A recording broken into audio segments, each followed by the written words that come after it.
오늘 우리에게 주시는 하나님의 말씀은 누가복음 15장 25절에서 32절까지 말씀입니다. 하나님의 말씀을 제가 봉독하겠습니다. 마다들은 밭에 있다가 돌아와 집에 가까이 왔을 때 풍악과 춤추는 소리를 듣고 한 종이 불러 이 무엇인가 물은데 대답하되 당신의 동생이 돌아왔음에 당신의 아버지가 건강한 그를 다시 맞아들이게 됨으로 인하여 살찐 송아지를 잡았나이다 하니 그가 노하여 들어가고자 하니 아니하거늘 아버지가 나와 권한대 아버지께서 대답하여 이르되 내가 여러 해 아버지를 섬겨 명을 어김이 없거늘 내게는 염소 새끼라도 주어 나와 내 버지 즐기게 한 일이 없더니 아버지의 살림을 창녀들과 함께 삼켜버린 이 아들을 돌아오매 이를 위하여 살찐 송아지를 잡으셨나이까. 아버지가 이르되 예 너는 항상 나와 함께 있으니 내 것이 다 내 것이로되 이 동생은 죽었다가 살아났으며 내가 잃었다가 얻었기로 우리가 즐거워하고 기뻐하는 것이 마땅하다 하니라. 아멘. 네. 제 마이크 소리 작지 않나요? 괜찮나요? 네. 우리 아버지 하나님은 우리를 받아주시고, 우리를 회복시켜 주시며, 우리가 돌아갈 이유가 되시는 그런 분이십니다. 그 하나님 아버지의 모습을 우리가 살펴보고 있는 비유 속에 등장하는 아버지가 우리에게 보여주고 있어요. 그 하나님 아버지를 경험하려면 또 우리가 아버지 하나님께로 나아가고 돌이켜야 되겠죠. 그것을 알려주는 말씀 우리 함께 암송하고 시작하겠습니다. 시작. 이에 일어나서 아버지께로 돌아가니라. 아직도 거리가 먼데 아버지가 그를 보고 측은히 여겨 달려가 목을 안고 입을 맞추니. 누가복음 15장 20절 말씀. 집을 나간 둘째 아들로 인해서 아버지는 마음고생을 하고 있었어요.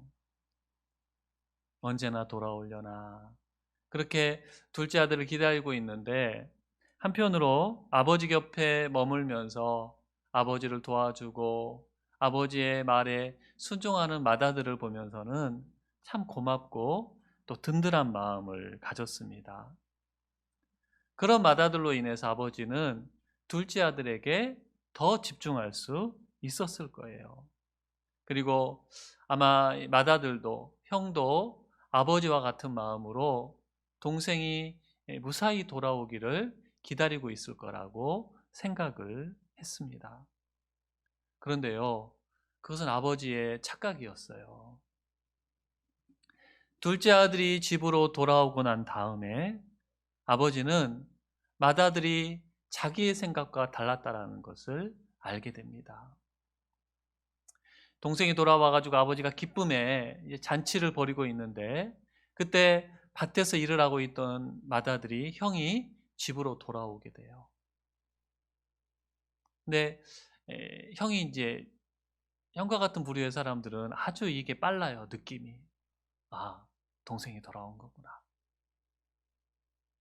그래서 집으로 들어가지 않고 종을 불러가지고 무슨 일인지를 확인합니다. 종이 아주 신나가지고 당신의 동생이 돌아와가지고 아버지가 너무 기뻐서 주인님이 너무 기뻐서 살찐 송아지를 잡아서 지금 잔치를 벌이고 있는 거다. 이렇게 이야기를 하게 되죠. 그때 형이 화를 내면서 집으로 들어가지를 않아요. 종이 그 모습을 보고 놀래가지고 집 안으로 들어가서 주인에게 이야기를 하게 되고 아버지가 맏아들에게로 나옵니다.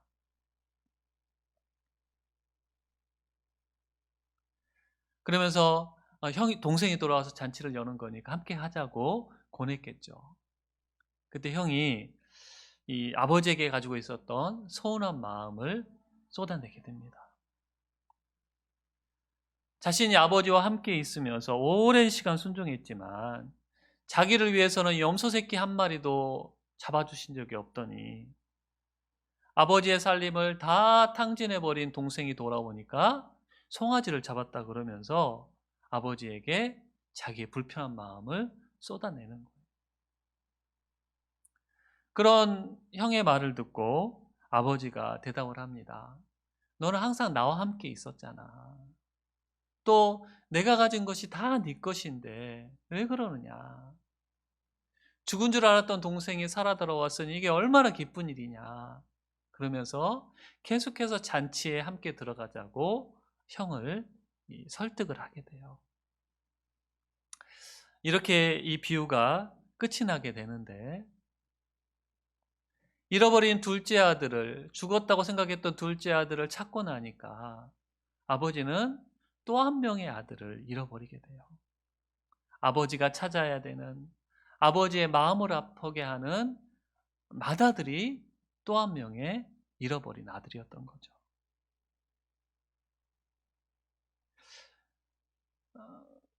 이 두 아들이 비슷한 모습을 가지고 있는 것을 우리가 보게 돼요. 둘째 아들은 아버지 집을 떠나가지고 아버지가 집에서 잔치를 열 때마다 그 잔치에 함께 할 수가 없었어요. 집을 떠나 있었기 때문에. 근데 형은 아버지와 함께 있었음에도 불구하고 지금 마음이 상해가지고 아버지가 베푼 잔치에 참여하지를 않는 거예요.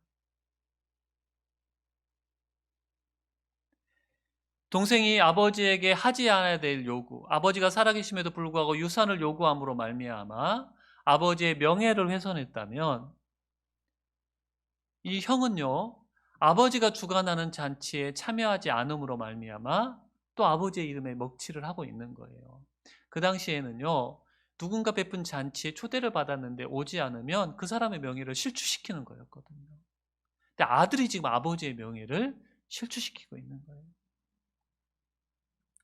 또 동생은 아버지가 살아계심에도 빨리 죽었으면 좋겠다라는 그런 마음으로 유산을 요구하는 행동을 통해서 아버지에게 무례하게 행동을 했다면, 이 형은 지금 아버지의 대화 가운데 말로써 아버지를 아주 이렇게 상처를 주고 있습니다.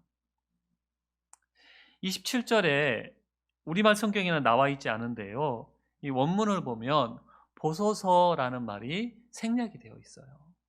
아버지에게 말을 시작하면서 아들이 보소서 이렇게 시작을 하는데, 이게 어떤 표현이냐면 우리로 치자면 이것 보세요 이렇게 시작을 하는 거예요. 여러분, 동년배에도 누군가가 나한테 말을 하면서 이것 봐요 이런 말하면 여러분 기분 좋다 아니잖아요. 굉장히 무례한 행동인데 이걸 지금 아버지한테 하고 있는 거예요.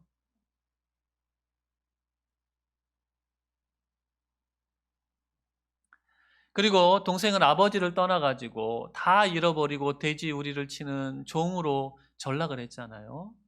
근데 형은요, 아버지와 함께 있으면서 아들임에도 불구하고 종처럼 살아요. 자기가 그런 삶을 살아요. 29절에 보면 아버지에게 내가 아버지를 섬겼습니다 라고 말을 하는데, 이 섬겼다라는 말의 원어가 뭐냐면 종처럼 아버지를 섬겼다라는 거예요. 노예처럼.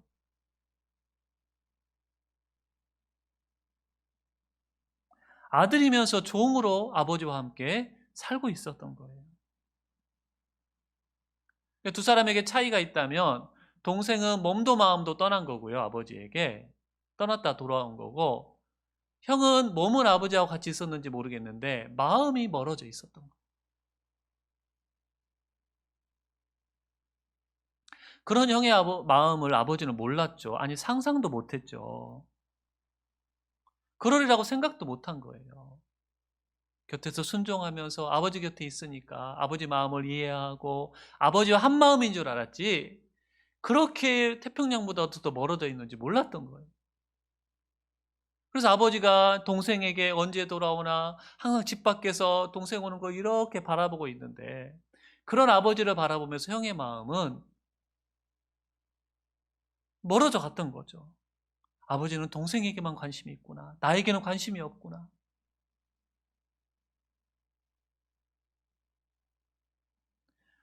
그러다가 집으로 이제 돌아온 동생을 향해서 아버지가 보이는 반응을 보면서 형의 마음이 폭발을 하는 거예요.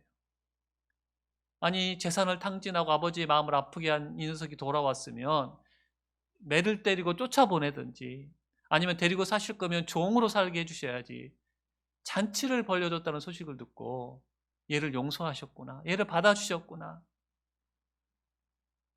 그걸 알고 형이 이제 폭발을 한 거예요. 여러분, 형이 왜 이런 반응을 하는 걸까요? 형은요, 지금 아버지가 동생을 위해서 베풀어 준 잔치는 자기가 받아야 된다고 생각을 해서, 자기는 받을 자격이 있지만 동생은 그럴 자격이 없다고 생각을 한 거예요. 아버지 곁에 있으면서 도와드리고 순종한 자기에게 잔치를 벌여줘야 되는데, 자기에게는 염소 새끼 한 마리 잡아서 친구들하고 먹게 하신 일이 없더니 이 탕진하고 낭비한 동생을 위해서 송아지 잡은 것에 분노를 하는 거예요. 우리 28절, 29절을 세번역 성경으로 형이 보여주는 반응이에요. 아버지한테 같이 한번 읽어보겠습니다. 시작.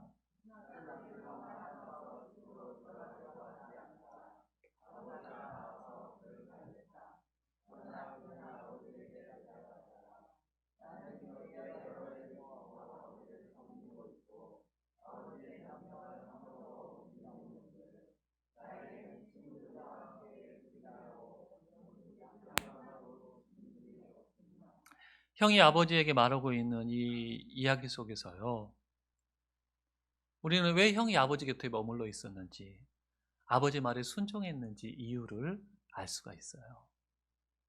아버지를 사랑했기 때문에, 아버지를 위해서, 동생이 없는 아버지의 아픈 마음을 위로하기 위해서 아니에요.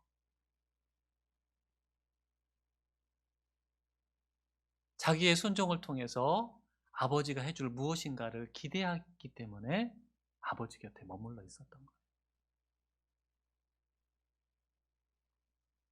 내가 순종을 하면 아버지가 나에게 이런 것을 해줄 거라는 것을 기대하면서 아버지 곁에 머물면서 순종을 하고 있었다는 거죠.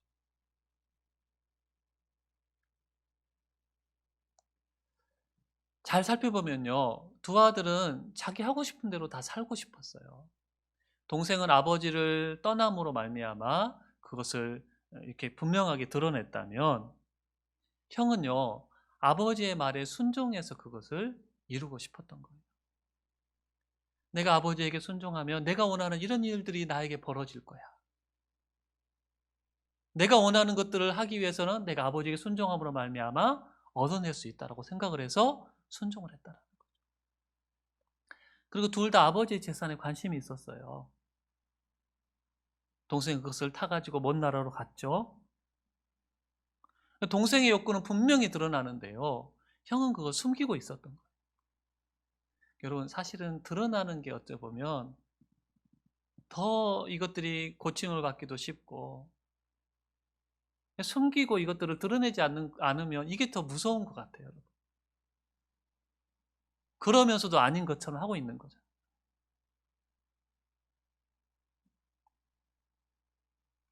그러다가 이제 형의 욕구도 드러나잖아요. 염소 새끼 한 마리 안 주더니 내 것은 어디 있어요? 이렇게 아버지에게 지금 요구를 하고 있는 거예요.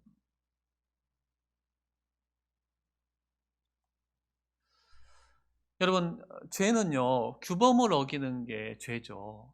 해야 될 일을 하지 않고 하지 않아야 될 일을 하는 게 죄예요. 그런 의미에서 동생은 지금 그 당시에 그 규범을 어겼기 때문에 분명한 죄를 짓고 있었어요. 근데 그에 비해서 형은 어, 동생과 같은 죄를 짓지 않았어요. 근데 여러분, 성경이 말하는 더 무서운 죄는 뭔지 아십니까? 우리의 주님이시고 구주이신 하나님의 뜻대로 살아가지 않는 것.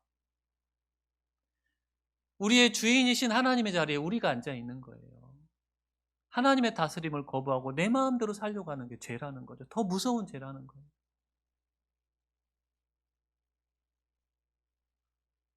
그런 의미에서는 형도 동생과 같은 죄를 짓고 있었어요. 아버지를 벗어나서 내 마음대로 살고 싶었기 때문이죠. 그것을요, 순종을 통해서 얻어내려고 했다라는 거예요. 오늘 말씀이 좀 어려울 수 있어요, 여러분.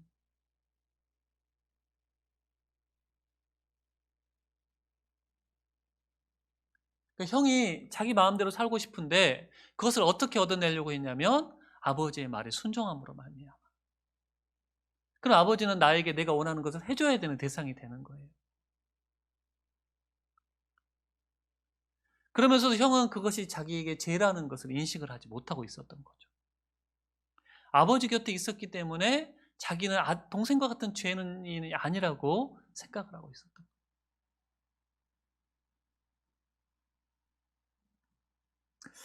여러분, 형과 같은 모습으로 신앙생활을 하는 사람들이 있어요.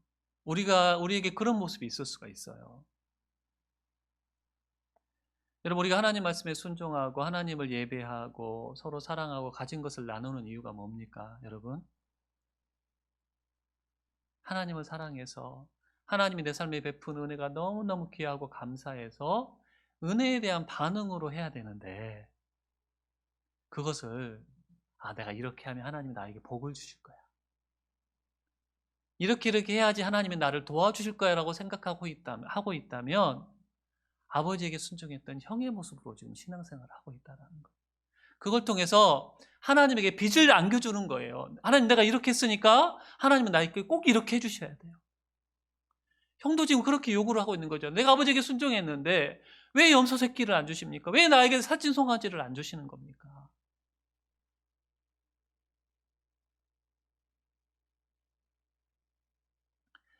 그런 신앙인들의 목표는 뭐냐면요, 팀 켈러는 말을 하기를 하나님을 수단으로 이용하고 통제해서 자기네 생각대로, 우리 생각대로 하나님께 의무를 지으려고 한다라는 거예요. 하나님께 내가 이렇게 했으니까 하나님은 내게 이런 복을 주셔야 돼. 내가 하나님께 기도했으니까 하나님은 내게 이런 응답을 해주셔야 된다라고 생각을 하는 거죠. 여러분, 이것은요, 하나님을 주인으로 섬기는 게 아니고요, 나를 그냥 돕는 분, 내가 필요할 때 나에게 도움을 주시는 분으로밖에 생각하는 게 아니에요. 기복주의 신앙인 거죠, 기복주의. 이러다가 내가 원하는 대로 되어지지 않으면 이제 분노하고 폭발을 하게 되는 거죠. 이렇게 살아가는 사람, 이렇게 신앙생활을 하는 사람들의 몇 가지 특징이 있어요. 첫 번째는 뭐냐면요, 죄를 지은 사람을 향해서 아주 비난을 해요. 여러분, 나도 죄인이고 나도 당신과 같은 죄를 지을 수 있는 사람이다라는 생각을 하는 사람은요, 죄를 분별하고 죄를 짓지 않아야지라고 생각은 하지만 함부로 비난을 하지 않아요. 나도 똑같은 사람이기 때문에, 그럴 수 있는 사람이기 때문에. 그런데 자기는 달라, 나는 너와는 달라, 나는 우월해라고 생각하는 사람은 비난을 하는 거죠. 형은 지금 동생을 향해 비난하는 마음을 가지고 있는 거예요. 너는 아버지를 떠났잖아. 나는 아버지 곁에 있으면서 아버지를 도왔거든. 비난의 손가락질을 하는 거예요. 여러분, 동생이 집에 돌아왔을 때 제일 먼저 만난 사람이 형이 아닌 게 얼마나 감사한지 몰라요.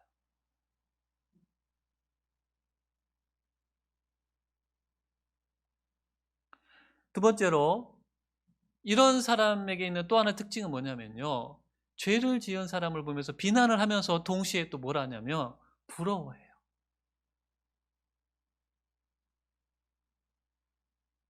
속마음을 잘 살펴보면요, 자기도 사실은 그것을 하고 싶어요. 용기가 없어서 못하는데 용기 있게 그런 죄를 짓는 사람을 보면서 부러워한다는 거죠. 형이 아버지에게 하는 말 가운데 이런 말이 있어요. 아버지, 동생이 돈을 가지고 다 나가가지고 창녀한테 써버렸잖아요. 여러분, 오늘 이 비유 가운데 그런 내용이 나와요, 안 나와요? 그랬을 수도 있고 안 그랬을 수도 있어요. 정확한 이야기가 아니에요. 장사를 하다 다 말아먹었는지, 누구에게 빌려줘가지고 사기를 맞아서 빈털터리가 된 건지 알 수 없는데 형은 창녀한테 다 썼을 거다. 그 마음속에는 뭐냐면요, 내가 그러고 싶었는데라는 것이 담겨져 있다는 거죠. 그러니까 비난하는 거예요.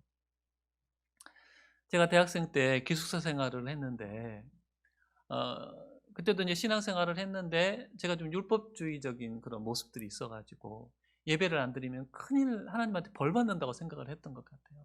그래가지고 수요일날, 이제 주일날은 예배를 기쁘게 드리는데 수요일날이 되면 한참 혈기 왕성할 막 놀고 싶을 때 수요일날 교회가 가기 싫은 거예요. 근데 안 가자니 하나님이 벌 줄 것 같고 갔는데도 기쁘지가 않고. 근데 저하고 친한 친구 하나는요, 같은 크리스찬인데 얘는 너무 자유로운 거예요. 수요일 날 놀러 가고 예배를 안 드리고도 아주 기뻐하고.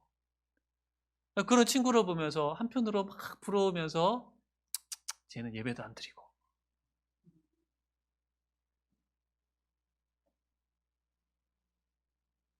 그러니까 형의 마음에는 자기도 그러고 싶은데 아까 말씀드렸잖아요. 아버지의 다스림을 벗어나서 내 마음대로 살고 싶은 마음이 형에게도 있었던 거예요. 근데 자기는 용기가 없어서 못하고 있는 거고 두려워서 못하고 있는 걸 마음껏 하는 동생이 부럽기도 하면서 그러니까 비난을 하는 거예요. 그러다 돌아왔는데 또 아버지가 잔치를 벌여주니까 그것을 견디지를 못하는 거예요.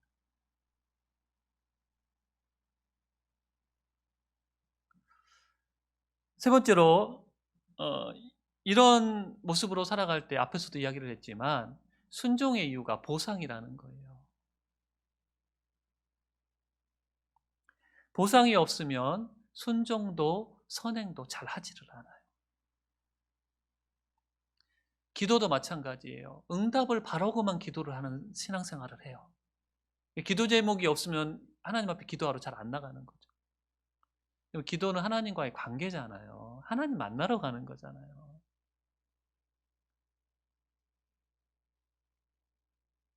열심을 해서 신앙생활 하는데 그 이유도 마음속에는 복 받으려고 그러는 거예요.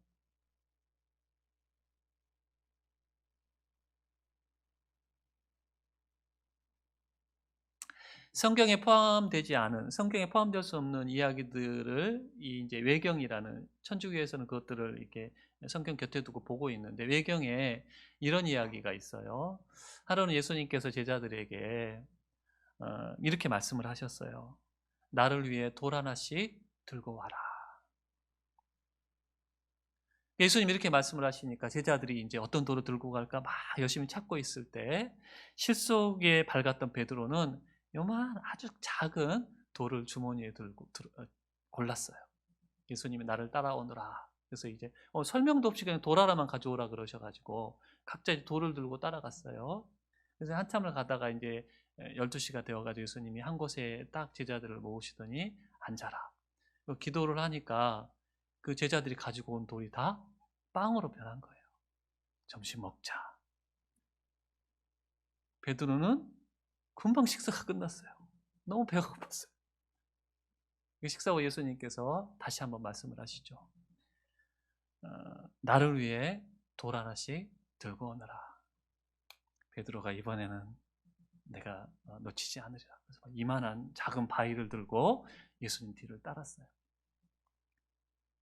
또 예수님이 한참을 다니시더니 저녁 때쯤 되어가지고 어느 강가에 도착을 했는데 제자들을 모으시더니 이번에 이렇게 말씀을 하셨어요. 가지고 온 돌을 다 강에 던져라. 던졌어요. 그 예수님이 떠나려고 그러신 거예요. 제자들이 뭐 어리둥절해하고 무엇보다도 베드로가 막 당황을 한 거죠. 그런 베드로를 보시면서 예수님께서 탄식해서 말씀을 하셔요. 내가 너희에게 뭐라고 말을 했느냐? 누구를 위해서 돌을 들고 오라고 했느냐? 예수님은 나를 위해서, 예수님을 위해서 돌을 들고 오라 그랬는데 베드로는 누굴 위해 돌을 들고 간 거예요? 자기를 위해 돌을 들고. 여러분, 지금 보상을 바라는 신앙생활을 하고 있다면요, 우리는 부모님하고 같이 사는 이유가요, 부모님이 나에게 주시는 용돈, 나에게 해주시는 밥, 나에게 해주실 무엇인가를 바라보면서 지금 부모님과 살고 있는 것과 똑같은 삶이에요. 여러분, 그런 자녀와 산다면 부모님이 행복하실까요? 그런 자녀도 정말 행복할까요? 부모님께 순종하는 이유가요, 부모님이 뭘 주실 것만 바라고 하는 자녀라고 생각을 해보세요. 우리가 지금 그렇게 신앙생활을 하고 있다고 생각을 해보세요.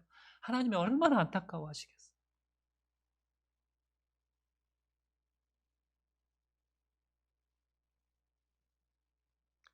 이런 신앙생활의 또 하나 특징이 뭐냐면요, 화가 많다라는 거예요. 화가. 신앙생활을 뿐만 아니라 이런 생각으로 살아가는 삶에는요, 화가 많은 거예요. 내 뜻대로 되어지지 않는 일들이 얼마나 많아요. 인생이 내 뜻대로 돼요, 여러분? 열심히 수고하고 선을 행하고 순종했는데 하나님이 내가 원하는 일을 해주시지 않아. 그럼 하나님께 분노하는 거예요. 하나님 나한테 어떻게 이럴 수가 있어요? 반대로 내가 그렇게 잘 하지 못했어요. 순종도 못하고 열심도 못 내고 그러면 누구한테 화가 나겠어요? 나한테 화가 나는 거예요. 내 뜻대로 되어지지 않을 때 막 화가 나는 거예요. 화가. 오늘 말씀에 형을 보십시오. 벌을 받아야 되는 동생을 위해 잔치를 벌여주는 걸 보면서 화가 나는 거예요. 자기는 보상을 받지 못하는 현실에 화가 나는 거예요.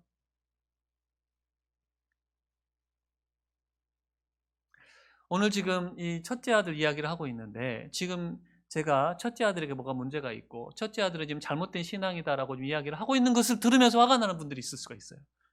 아니 왜 그러냐고 형한테 화날 만하지 않냐고 지금 동생을 아버지가 지금 매를 들어서라 쫓아내야지.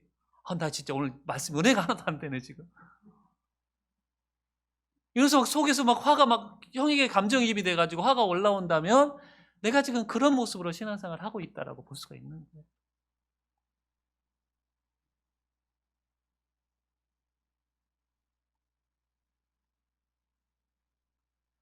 동생이 돌아오고 나니까 아버지는 동생만 잃어버린 줄 알았더니 형까지 잃어버린 것을 알아요. 마음이 너무너무 아버지에게 떠나 있는 것을 알게 돼요.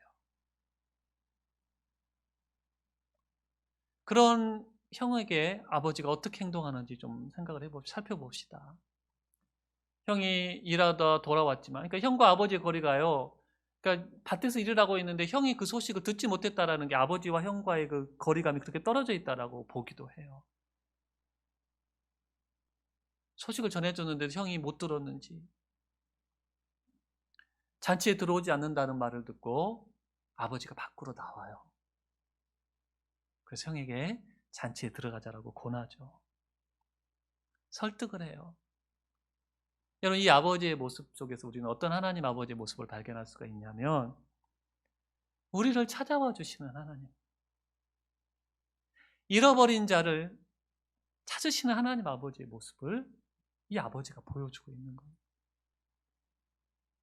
누가복음 15장에는 여러분 세 가지 비유가 있어요. 하나는 잃어버린 양을 찾는 목자의 이야기, 잃어버린 동전을 찾는 여인의 이야기, 그리고 세 번째가 바로 잃어버린 아들들을 찾는 아버지의 이야기가 나오는데 이 공통점이 뭐냐면 잃어버린 것을 찾는 거예요.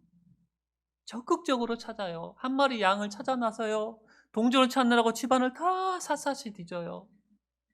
이 아버지도 문 밖에서 아들이 돌아오기만을 기다리는 게 찾는 행동이고요.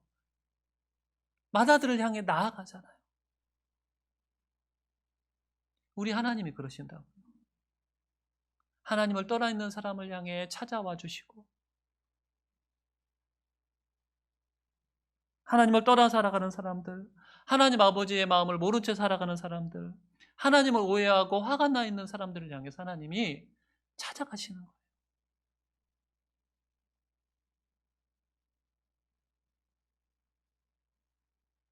이 하나님의 찾아오심의 절정은요, 아무리 찾아도 우리가 반응을 하지 않으니까 아예 사람이 되어가지고 이 땅에 오신 거예요. 예수님이 되어가지고 오셔서 우리를 위해 죽기까지 우리를 찾으신다라는 것을 하나님이 보여주시잖아요. 하나님의 이 찾으심, 우리를 찾아오심에 대해서 프랜시스 톰슨이라는 분이 이런 시를 지었어요. 천국의 사냥개. 여러분, 사냥개는 먹이를 집요하게 쫓잖아요.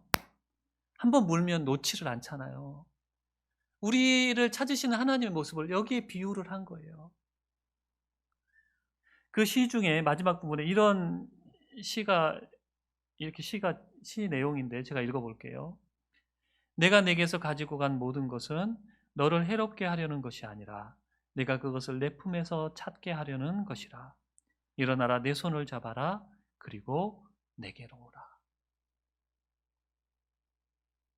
하나님이 하나님을 떠난 우리들을 이렇게 찾고 계시다.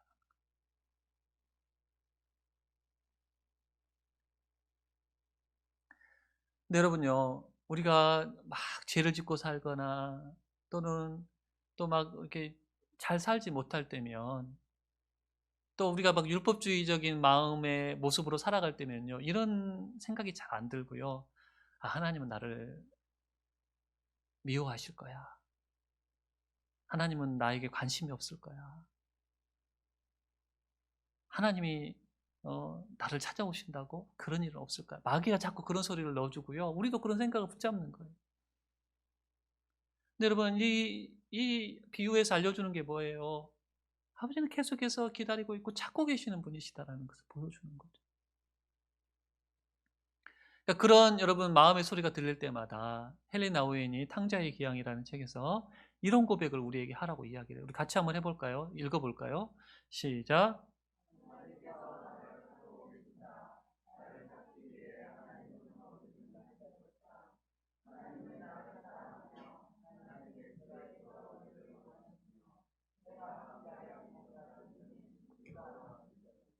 여러분, 이 고백 우리가 계속해서 해야 된다는 거예요. 언제든지 우리가 돌아갈 수 있는 분, 우리를 기다리시는 분, 우리를 찾고 계시는 분.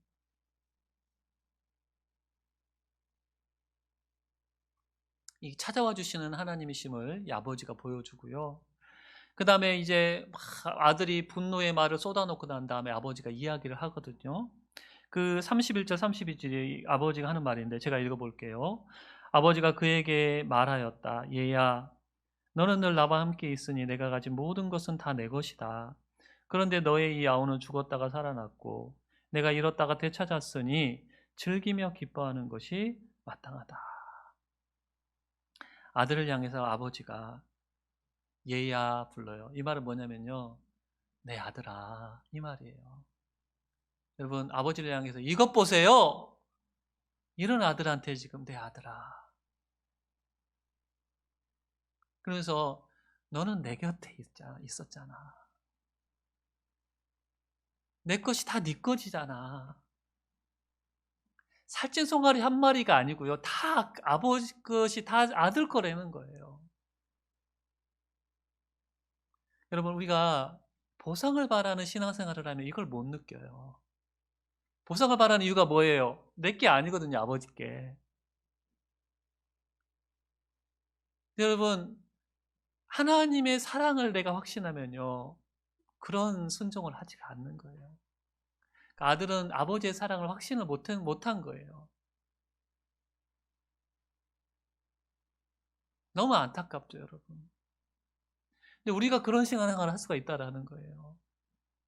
아버지가 나를 사랑하시는지를 모르고 아버지의 사랑을 받아내려고, 아버지의 뭔가를 받아내려고 종처럼 섬기고 신앙생활하고 있다면, 예배를 드리는데 정말 하나님 사랑해서 기쁨으로가 아니라 벌 받을까 두려워서, 아니면 자동차 타고 가다가 바퀴라도 터질까 봐, 그런 마음으로 신앙생활을 하고 있다면 하나님이 얼마나 안타까우시겠냐라는 거예요.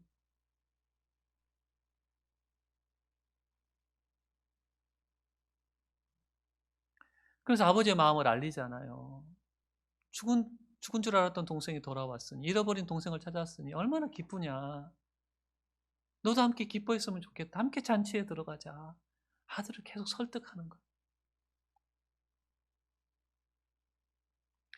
이 아버지가 알려주는 하나님의 모습은 뭐예요? 우리가 하나님이 원하시는 삶을, 행동을 하도록 기다려주시고 설득하시는 하나님.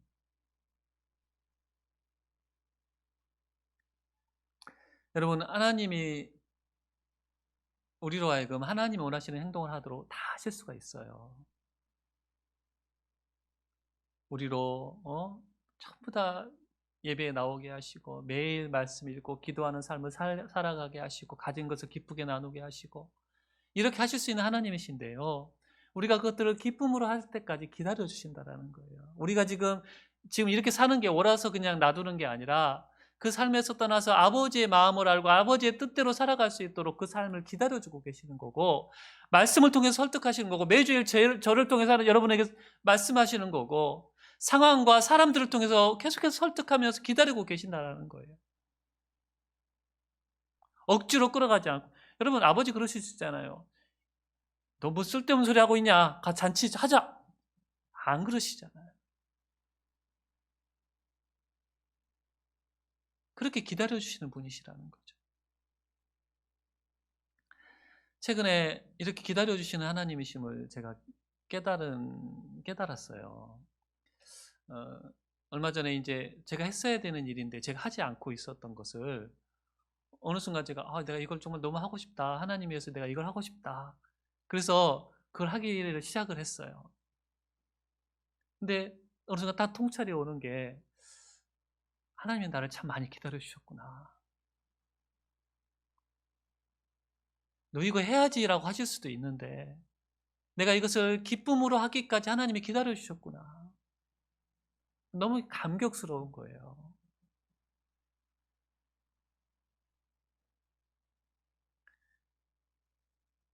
여러분, 이거 기다림을 또 이제 막 이용하면 안 돼요, 여러분. 그 시간이 길어질수록요, 여러분, 우린 돼지우리의 삶을 살 수밖에 없고, 잔치 밖의 삶을 살 수밖에 없는 거예요, 여러분.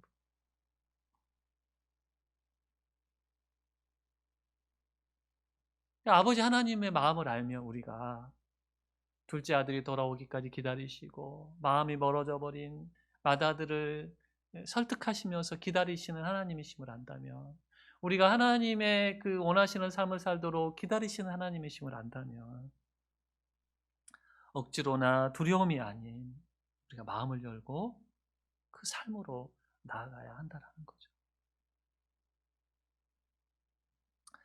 여러분, 오늘 이야기는요, 결말을 딱 내지 않은 채 끝나요. 결말이 안 진 이야기 보면 막 되게 좀 답답하죠. 결말을 좀 줘주지. 주인공이 죽었는지 살았는지, 둘이 결혼을 했는지, 뭐 헤어졌는지 모르고 끝나는 결말들은 참 답답하잖아요. 열린 결말이라 그러는데 오늘 이야기도 열린 결말로 끝나요. 오늘 이 비유, 이 15장에 나오는 세 가지 비유를 예수님이 어떤 상황에서 하신 거냐면요. 오늘 비유에 나오는 둘째 아들과 같은 사람들이 누구였냐면 그 당시 죄인으로 손가락질을 받던 세리와 창녀들이었어요.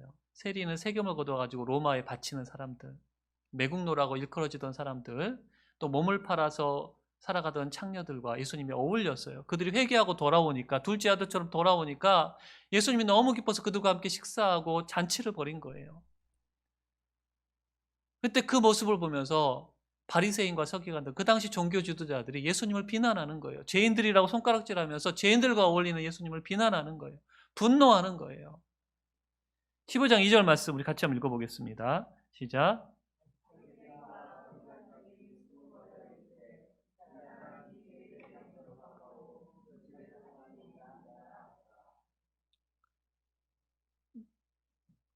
동생을 향해 비난하고 아버지를 향해 비난하는 이 맏아들처럼 종교 지도자들이 예수님과 그 당시에 죄인으로 일컬어지던 사람들을 향해 비난하는 거예요. 그런 그들에게 예수님께서 이 비유를 이야기를 하시면 하나님의 마음은 죄인이 돌아올 때 너무너무 기뻐하시고 그들을 찾고 계신다. 그리고 너희 같은 맏아들도 지금 찾고 계신다. 율법주의에 사로잡혀가지고 보상을 바라는 여러분 종교 지도자들이 그때 하나님을 사랑해서 경건한 삶을 산 게 아니거든요. 사람들이 칭찬을 받으려고 자기들을 위해서 그런 삶을 산 사람들인데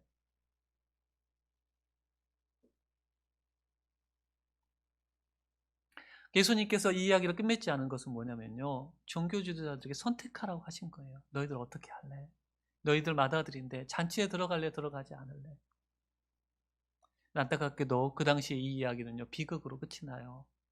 맏아들과 같았던 종교 지도자들이 잔치에 참여하지 않아요. 계속해서 죄인임을 손가락질하면서 자기들은 의인이고 너희들은 죄인이라고 손가락질하면서 그들과 어울리는 예수님을 십자가에 못 박아버리게 됩니다. 여러분 우리에게도 이 이야기가 열려 있어요. 이제 우리는 어떻게 할 거냐라는 거죠. 여러분 우리에게도 맏아들과 같은 모습들이 있잖아요. 저에게도 그런 모습들이 여전히 남아 있어요. 두려워서 복 받으려고 내가 죄인인 것을 모르고 시기하고 비난하고 정죄하고 내 뜻대로 되지 않는 일에 분노하는 그런 신앙의 모습이 있는데 그런 우리들에게 너의 모습을 인정하고 잔치에 함께 참여하지 않겠니? 그것은 너도 용서받은 죄인임을 깨닫고 은혜로 살아가는 사람임을 깨닫고 나도 하나님이 찾으시는 사람인 것을 인정하고 하나님께로 나아가고 하나님의 잔치에 응하는 것이 바로 이 결말이 아름답게 끝이 나는 거예요. 여러분 어떻게 하시겠습니까? 그렇네요. 하나님, 제가 받아들 것 같네요. 제게 둘째 아들의 모습도 있네요. 전 하나님이 필요하고 하나님께로 돌아가겠습니다. 은혜로 살아가겠습니다. 하나님을 사랑해서 신앙생활을 하겠습니다. 이런 고백으로 주님의 초대에 응함으로 말미암아 오늘 말씀의 이야기를 아름답게 마무리 짓는 우리가 모두가 되었으면 합니다. 우리 함께 찬양하겠습니다.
어떤 분이신지 알려주시니 감사합니다. 우리를 찾으시고 찾아와 주시고 우리를 기다려주시는 하나님이심을 오늘 말씀을 통해 우리에게 알려주셨는데 하나님 아버지의 초대에 반응하고 하나님께로 돌아가는 우리들이 되기를 간절히 소망합니다. 오늘 말씀을 통해 우리 안에 첫째 아들의 모습처럼 신앙생활을 하고 있지는 않는지 돌아보게 됩니다. 하나님을 사랑하고 하나님을 위해서가 아니라 보상을 바라는 나를 위한 신앙생활을 하고 있지는 않는지, 나의 의를 자랑하면서 다른 사람을 정죄하고 다른 사람의 죄 짓는 삶을 부러워하면서 하나님 내 뜻대로 되지 않는 일에 분노하고 있지는 않는지, 하나님 감추지 말게 해주시고 하나님 앞에 드러내게 해주시고 제게 이런 모습이 있습니다. 저를 고쳐주십시오. 주님께로 돌아가 주님의 잔치에 참여해서 함께 기뻐하기를 원합니다. 하나님 아버지의 마음을 아는 제가 되기를 원합니다라고 기도하며 치유를 구하는 우리들이 되게 하여 주시옵소서. 잔치 밖에 머무르는 먼 나라의 돼지구이에 살고 종처럼 섬기는 자가 아니라 아들됨을 누리며 살아가는 우리들이 되게 하여 주시옵소서. 오늘 또 하나님 예배하면서 믿음의 예물을 드립니다. 기쁘게 받아주시고 하나님 나라를 이루고 또 우리 삶에 하나님 주시는 풍성함을 누리는 귀한 예물로 쓰이게 하여 주시옵소서.